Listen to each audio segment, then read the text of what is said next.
Sherry caught the bus before the sun had cleared the courthouse sign. She took the window, held the aisle for Jessica every time. At Maple Street she'd climb aboard with stories half begun, then squeezing close beside her like the ride had just begun.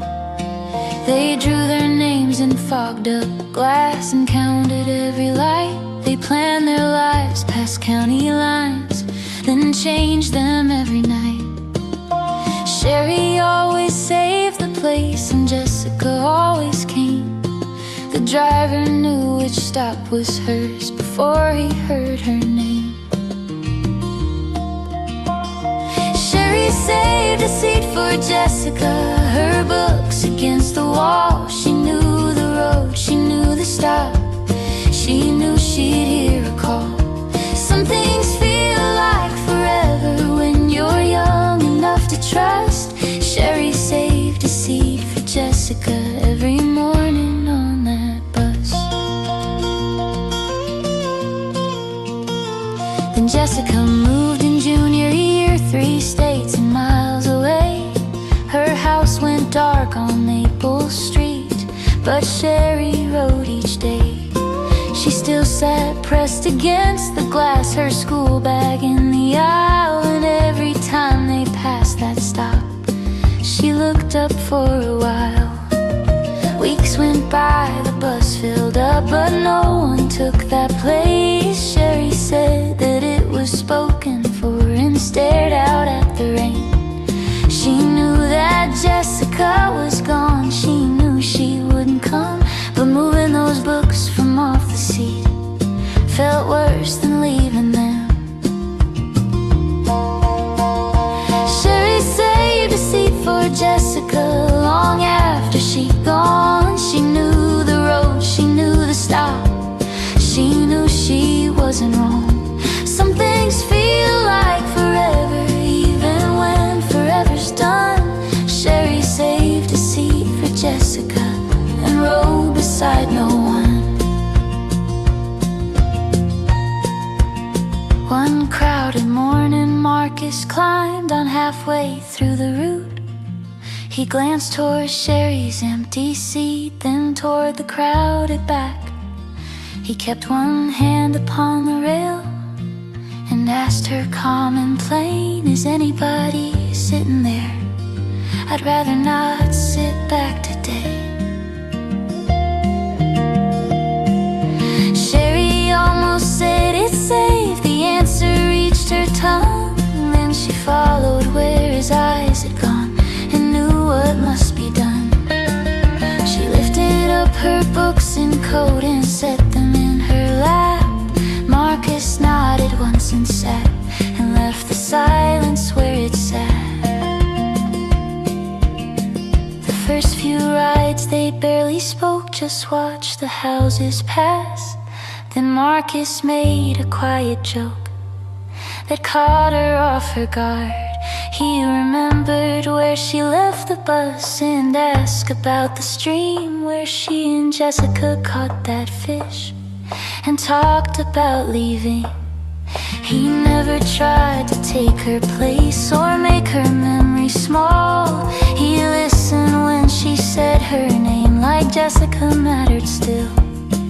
Then one day Marcus missed the bus and Sherry watched his stop. Her books were resting in her lap, the seat beside her not.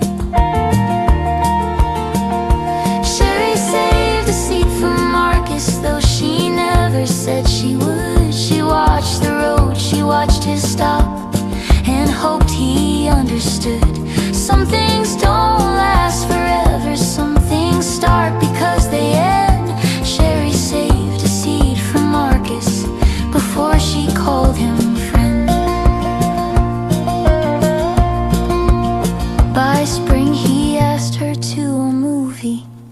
Saturday at 8, Sherry said, "I guess I could."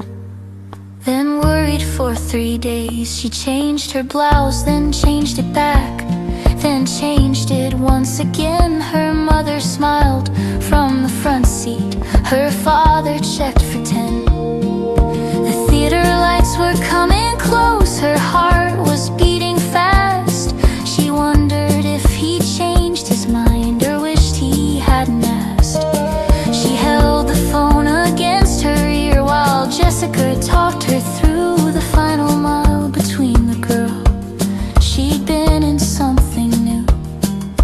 Jessica said, quit checking the clock, you'll wear the numbers thin. Sherry said, what if he's not there? She said, then that's on him. Her father turned beneath the lights. Her mother said, we'll come at 10. Sherry whispered, wish you were here. Jessica said, call me when it ends. Sherry stepped into the crowded lobby, trying not to look afraid. Marcus stood beside the posters with 2 tickets already paid. He had arrived before the previews, before the lines began, and the relief across his face said he'd been nervous too. He held 1 ticket out to Sherry like it was no grand affair, but she knew what it meant to find somebody waiting there. She thought about the morning bus and Jessica's empty place, then walked beside him toward the doors with a smile she couldn't hide. Sherry used to save a seat for someone far away, then she made a little room and Marcus chose to stay. Some things don't last forever, but love can change its shape. She didn't have to lose Jessica to let somebody stay. Sherry used to watch the road for footsteps that were gone. Now somebody had come early and had been waiting all along. She looked back once toward the lobby, then followed Marcus through, and somewhere miles away that night Jessica was waiting too.